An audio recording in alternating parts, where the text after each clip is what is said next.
Hey, folks. Well, I couldn't just leave you hanging. I felt like I took you halfway and I aroused you and got you all turned on and then left you with that myth of blue balls, which is a total myth. But anyway, I thought I'd go ahead and do a part 3 on here so I can finish going through this with you because there's some really intense stuff. So I don't want to leave you to take this stuff the wrong way. So I just started talking about the exhibitionist and the obscene phone call. Hand in hand with the exhibitionist is the voyeur. So exhibitionists like to expose themselves. Again, to the extreme, it's about shocking people. Americans in general are very voyeuristic. That's why if there's an accident on the side of the road, everybody jams up the traffic because they're trying to look and see, looky loos. That's part of voyeurism. So again, to the extreme is the peeping Tom, the one who wants to peep in and look at you while you're undressing or naked and or having sex, or sometimes just doing what you're doing, crocheting. They just want to spy on you without you knowing. Because again, the illicit part of you're not giving me permission, I'm going to spy on you anyway, is what they're getting off on. Um, and then there's something called trollism, where a couple likes to have sex in front of other people because they're exhibitionists. They want people to watch them, and people they're watching them are voyeurs. So it works out for everyone. I talked about dungeon parties and BDSM sessions and that kind of stuff. But there are also, here in good old USA, sex clubs where you can just go and people are having sex in different rooms and the doors are always open and there's peepholes to look through. And yeah, that's the whole thing, is having sex in public. Um, I am not an exhibitionist. I never have. But I don't care if other people want to watch me. It's like, if that's your thing, I don't do it for that reason. I just don't care that you're there. I am a huge voyeur. So, again, not that I would do anything illegally, but like, just when you see a couple out in public and they're making out, PDAs, public display of affection, a PDA. I love PDAs. One, I just love to see people loving on each other. However long it lasts, right then in that moment, they're having a beautiful moment together. And I'm happy I get to see it. When people would usually say, get a room, I would say, no, stay right there. I'm enjoying watching. That's a voyeur. Um, and so, again, exhibitionism and voyeurism kind of goes hand in hand. So there are people who want to expose themselves. So I think the current, although it's calmed down a tiny bit, it was all the rage for a while, guys sending dick pics. And I got to tell you, unless you're gay, and the other man might like seeing it, but heterosexual men, women don't want to see your dick. There'll be some women who might pretend they do, and they might say nice things because they don't want to hurt your feelings. Women send a lot of mixed signals and wrong signals because they're trying to be too nice. Um, but women are more interested in heterosexual sex. Women are more interested in what you can do to make them feel good than a picture of you. Men have always been more stimulated by visual things, and women want tactile touch. And getting into their heads, that helps too. I think I may have already mentioned in the past, I'm a sapiosexual. I'm very turned on by intelligence. Oh, somebody who's really intelligent, that is such a rush. I don't care what they look like. I don't care what gender they are. I don't care how they identify. I'm like, yeah, if you're intelligent, I'm like, oh, you are a turn on. I have a funny picture of talking about group sex, like orgies or a whole pile of people. I'm telling you, the first time I ever saw an orgy, the friend of mine who was with me, I must have had my mouth hanging open because he reached over there and pushed my chin up and said, "You might want to close your mouth." I said, "I've never seen a huge pile of naked people and just all the touching, feeling, everybody with everybody different." And it was fascinating. Um, so, again, big difference between swingers, people who want to go out and have sex. So, you might have a married couple. It's like, hey, Friday night, we're going down to the club here and we're going to have sex with other people. And they come home, just the two of them, resume the rest of their life. And yeah, that's just their thing they do for fun. A polyamorous person is interested in having love relationships, often including sex, with other people. They are not cheating, they're very open and honest with their partners. It's a really good thing. A lot of young people are playing around with being polyamorous. Sometimes they settle into monogamous relationships afterwards, but that's kind of where they start. They start by playing with the idea of being polyamorous. I'm going to skip over the most controversial one, be easy for you to figure out which one that is, and just mention a few of the others, and then I'll come back to it. Frauderism. A lot of people have never heard of that. It also can be toucherism. It's the idea of rubbing up against people in public, again, without their consent, which is illegal. You can get arrested for assault. So let's be very clear about that. It makes great porn to watch people doing this and to fantasize about it. But if you're willing to risk doing this, your paraphilia might be to the extreme because you're risking being arrested. A lot of Japanese porn. I watch a lot of porn. I try to watch different porns from different countries. I love to see what they focus on, what they do. Yeah. So, anyway, Japanese porn, because they have a lot of their trains, their subways, they're packed. They're just jammed in there against each other. So, being in a very crowded public place, that's perfect for the frauderism, where a man might pull his penis out and start rubbing it up against the back of a woman's dress or something like that. Again, it's illegal a lot of places. So you'd have to be really careful with that. Um, Sometimes um, gay men, which I know this is an aside, there are plenty of gay men that are not interested in anal sex. So you think, well, so what are they doing? They do a lot of frauderism, rubbing up against each other. It's a big turn on for them. And lesbians, rubbing, grinding, scissoring, right? That could be kind of frauderism and toucherism. But again, the emphasis on frauderism and toucherism is that you're doing it in public to someone who is not consenting. That's supposed to be the turn on part. But there are people that go out and role play, pretend I'm a stranger, and then you come up beside me and start groping me. That could be a fun way to play out the fantasy, and it's safe because it's your partner that you're doing it with and they consented to it. Okay, next is zoophilia. Zoophilia, or another word for it, is bestiality. Uh, it's sex with animals. Most of the time, what we hear about and may see or something is with dogs. Um, this lecture is pretty old. Back then, it was up to 1 in 13 men admitted having engaged in this. So I don't know where that statistic is right now. It can be from as simple as putting peanut butter on your dick and getting a dog to lick it off because the dog is licking your dick, and that's a turn on to them. To all the way to having sex. I mentioned in one of my other videos, the only time I think in my life I had a TMI experience, because I've never understood too much information, because I find everything interesting.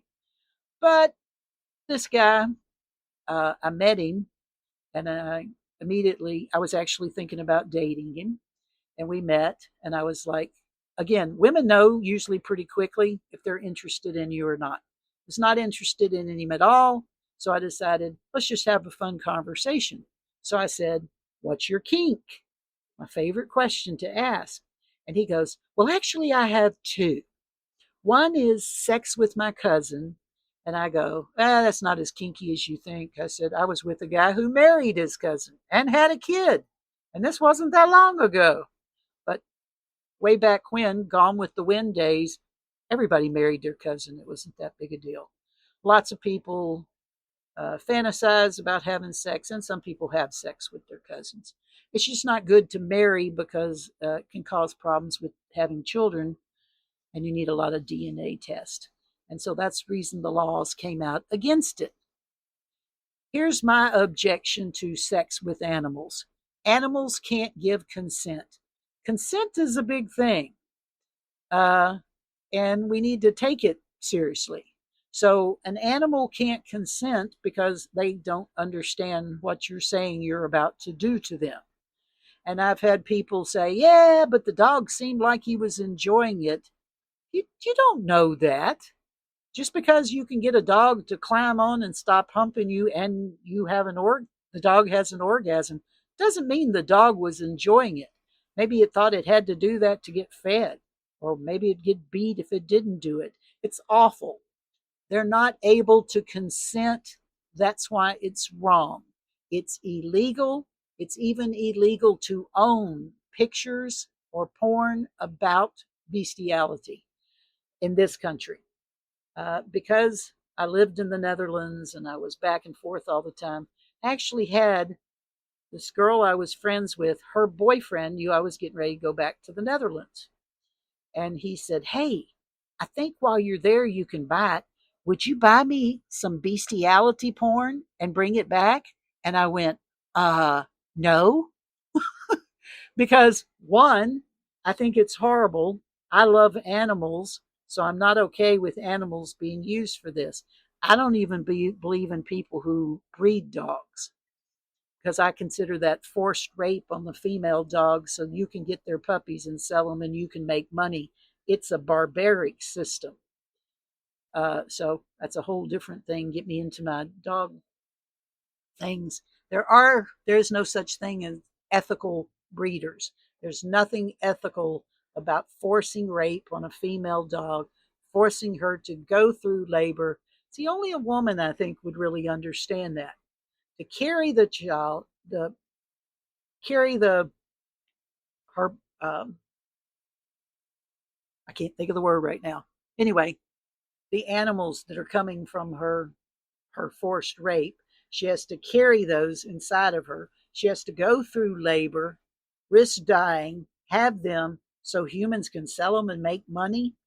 Which part of that system is not barbaric? It's all horrible. Anyway, stay off of that. So, my issue with bestiality is they're not getting to consent. So, it's not okay and it is illegal. Necrophilia. Talk about illegal. That's having sex with corpses. Now, again, this PowerPoint presentation is based on the extremes, the ones who have psychological problems, right? That need to see somebody to get therapy to have a regular life. Necrophilia. How do you have sex with corpse? Because that's very illegal. So some people just fantasize about it. I used to tell my students, if you have a partner that says, hey, why don't you go take a really cold shower and then lay down and lay really, really still no matter what happens. I apologize. I have a tickle in my throat. Nothing I've done today seems to get rid of it. So I said, if they're fantasizing, they might be into necrophilia, which, that's okay. If you're okay with it, that's fine. But if you have a problem, again, paraphilias to the extreme, where you can only have sex with someone who is dead, then that's a problem because then fantasy doesn't work. This is where we see people that break into funeral homes to have sex with the dead bodies. And then the very worst is where they kill them to have sex with them. Jeffrey Dahmer, serial killer from the past, he said in an interview he actually sometimes he would rape his victims before he killed them, but he wanted to kill them and hurt them. That's what he got off on, killing them, and then have sex with them afterwards. Sometimes he's like, I just wanted them to be like they were dead, and sometimes I had to make them dead so it would really work for me. So that's homicide, so you can have sex with a corpse. Obviously, very illegal. There are a whole lot of other ones of these. I tried to, um, yeah, talk about a lot of different ones. I'm going to go back now and talk about the most controversial one, pedophilia. And it's kind of interesting in this time in our history to talk about it because it's come out that the person in the White House supports pedophilia.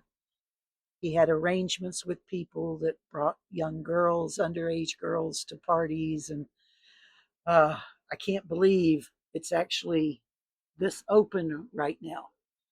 Pedophilia stands for love or attraction to children. And there are lots of other terms for that.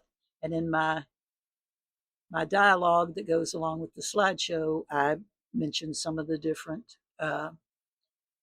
based on the child's age, some of the different names for pedophiles.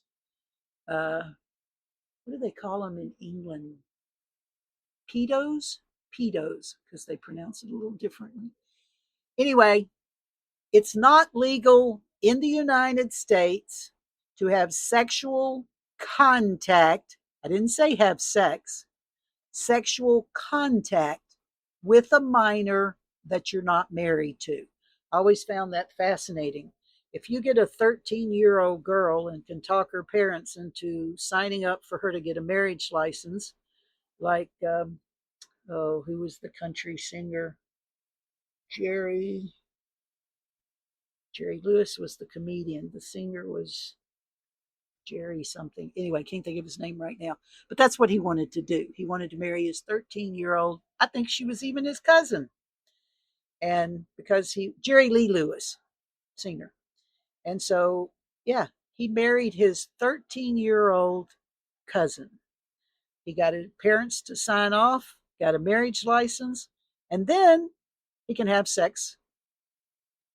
He can have sex with the minor because he's married to her. I always thought that was interesting that just because somehow or another they got married to this person, that made it okay. Anyway, sexual contact with the minor, most of the time it's fondling, it's exhibitionism, maybe it's, lick my dick, suck my dick, because by the way, it's almost overwhelmingly men who are pedophiles, very few female pedophiles. Um, Very often, again, the extreme is attracted to children below the age of 13.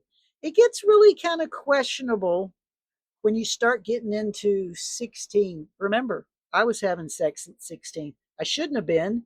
And the first man I ever had sex with was 27. He should have been arrested. Absolutely. Because he did a whole seduction routine on me and all that. Again, that's another story I'll talk about for another day, how that was handled. But usually, if it's children below the age of 13, everybody can agree that's not okay. It's illegal, but people will usually even admit that's just unethical. Why would people do that? It's terrible for the kids. They never mean to hurt. And usually, again, it's girls, although it happens with boys as well. They never mean to hurt the children. They love the children. They're attracted to them. They love kids. You know that man who always likes to, oh, I just love kids? People are finally learning to step back and go, uh, really? And again, it could be an innocent thing. I actually feel sorry for men who are not pedophiles that actually like children. They want to be a child, they want to be a school teacher, they want to be a stay at home dad, and all this kind of stuff. We have so much suspicion now against men who say they like children. It could be a clean, healthy liking children. Um, but anyway, and I also think when we get into this whole topic, we teach our children to be afraid of strangers. Stranger danger, we teach them. But yet, if you look at the statistics, most children are not molested by strangers. They're usually molested by a relative, a friend, or even a neighbor. Uh, so it's usually not a stranger. I always thought it was a shame that we were teaching children to be afraid of everyone. Young girls wasn't just for the sexual thing. We have to teach young girls to be scared of strangers because they're the ones they want to kidnap and turn into sex slaves. And it's not consensual. So Megan laws passed to where a lot of people you have to report. That actually causes problems. There are pedophiles who know they're pedophiles, but they don't want to hurt anybody. They know it's against the law. They want to get help. But if they go and talk to someone, that person may be obligated to report them. And then that starts a whole nother thing. So that's a shame if they're actually trying to get help. There are pedophiles who are saying, this is our orientation. We were born this way. We are attracted to children, and there's nothing we can do about it. Well, since it's illegal and you can't act on it, and you shouldn't act on it, there are things that can be done. Sometimes it's offered as a way for them to get out of jail early if they'll choose chemical castration.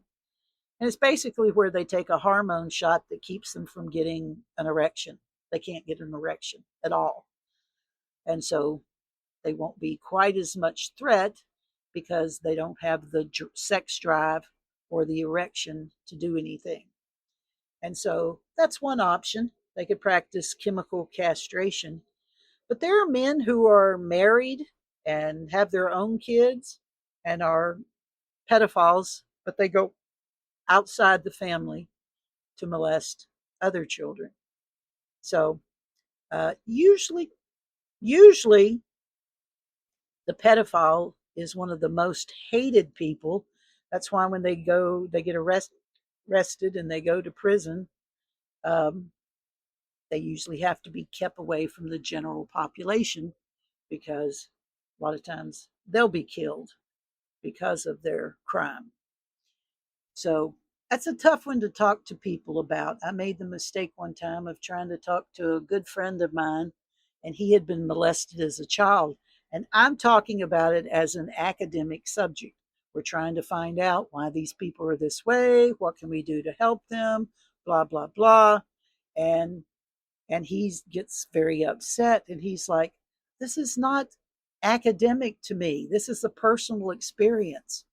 And I think they should all be killed. I'm telling you, people often feel very strongly about this.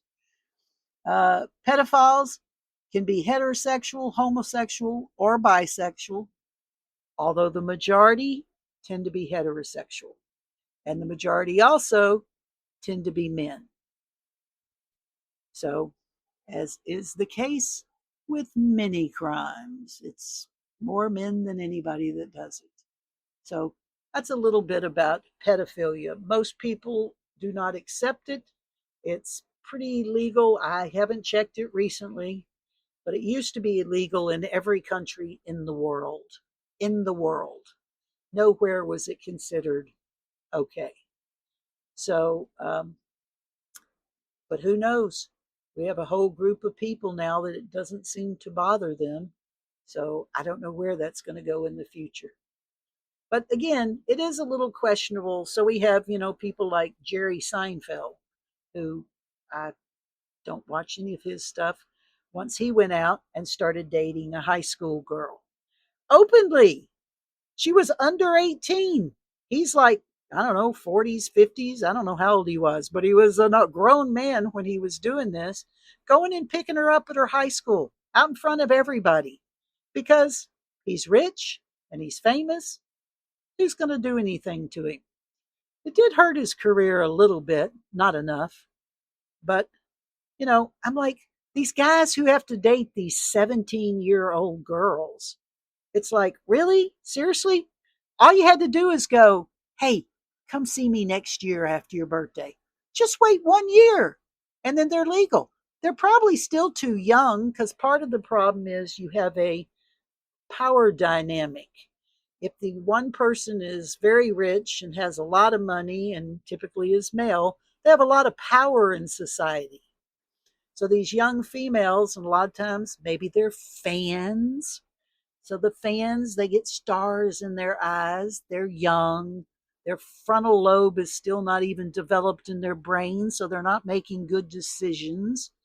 And they hook up with these older men, and yeah, well, the older man is the one that should be responsible for ending that. I just went and saw Chris D'Elia uh, at a comedy club. I did not know, had I done my research ahead of time and found out he was a sexual predator with a long list of sexual allegations against him, I wouldn't have gone. I wouldn't have, no, I don't know. When I find out about somebody, they don't get my money anymore. So I was very upset when I found out uh, after the fact. So I did a little research on it and stuff, and it was the same thing. It was like a girl who was 17. You could have waited 1 year, dude. 1 year. And when all the allegations came out against him, uh, he kept getting his shows, his gigs canceled one after the other, one after the other. Hollywood has learned if the person that got caught, they often start playing they're the victim. They did something wrong, but they got caught. And then they like to play the victim because their shows are getting canceled. It affected their career. It affected this young woman's whole life. You're worried about your career? You're the one who did it. But anyway, typically Hollywood, musicians, sports people. I'm sorry, when I hear Kobe Bryant, I think rape. That's what I'll always think when I hear his name. I'll give you another one, Michael Jackson. There's a new Michael Jackson movie that just came out. And I'm like, really? Really? What other pedophiles are we making movies about? Because I'm not going to go watch a movie about a pedophile. Money goes to his estate. No, that's not okay. Michael Jackson was an incredibly talented musician, and he did a lot of interesting things in the music world. But he was a very disturbed person, trying to bleach his skin and make his nose look skinny so he'd look like a white person. That was weird. But then all the stuff, building a whole amusement park so kids would want to come and sleep with him, and parents who let their children go sleep with him. And then with his own child holding him over a balcony, the guy was out of his mind. But just because somebody dies, we're going to pretend none of that stuff happened. Oh, let's just focus on their musical career. Uh, no. It's just like comedians thinking they can make jokes about anything. Uh, no. At Chris D'Elia's show, he whipped out the word midget, and I'm sitting there going, dude, we don't call people midgets anymore. That's just disrespectful. It's rude. But he thinks, well, I'm making a joke, so it's okay. No, it's not okay. It's not okay to make fun of other people, especially in certain categories. We don't make fun of disabled people, or however you want to say it, differently abled people. Yeah, we don't do that. That's not okay. It's not okay to call somebody a midget. It's not okay to call women girls. Okay, so anyway, got off on some of my pop culture, but I'm telling you, I just will not send money to something that I can't support. Consent is very important. If an animal, a child, they cannot consent, that's what makes it wrong. Just like if an adult can't consent, that's what makes it wrong. So get out there, masturbate, make yourself feel good. You can always do that. I consent 100% of the time to masturbation. Have safer sex and be kind to each other. I'll talk to you next time.